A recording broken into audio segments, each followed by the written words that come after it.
function, I want to represent a Hindi speech before you. आज के मेरे भाषण का विषय है माँ।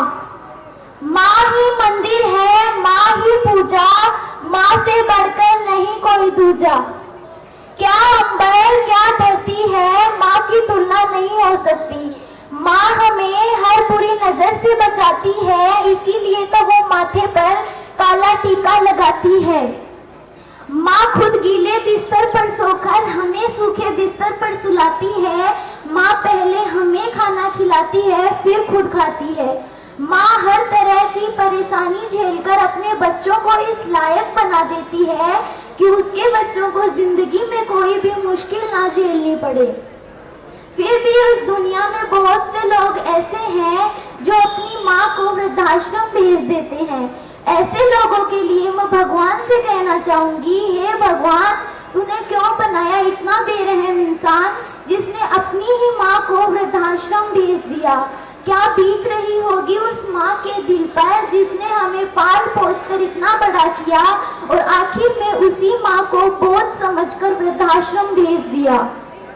तभी तो आज हर शहर और हर कस्बे में वृद्धाश्रम बन गए हैं, क्योंकि शादी करने के बाद वो अधिकांश लड़कियां एक घर से दूसरे घर की केवल बहू बनकर जाती हैं। काश वो लड़कियां उस घर की बेटी बनकर जाएं तो ऐसी नौबत कभी भी ना आए। दूसरे और लड़के भी अपनी जिम्मेदारी बखूबी तरीके से नहीं निभा पा रहे हैं और अपनी माँ के कर्ज का एक अंश तक नहीं चुका पा रहे हैं। इस सामाजिक विडंबना के लिए दोनों ही पक्ष जिम्मेदार हैं। मैं तो कहती हूँ, जिसने अपनी माँ के कर्ज का एक अंश भी चुका दिया उसे कुंभ नहाने की भी जरूरत नहीं है।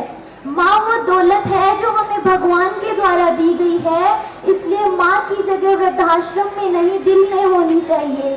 कई फूल चाहिए माला बनाने के लिए, हजारों तिनके चाहिए घोंसला बनाने के लिए, हजारों ईंट पत्थर चाहिए एक मकान बनाने के लिए, पर एक माँ काफी है अपने बच्चों की जिंदगी को स्वर्ग बनाने के लिए।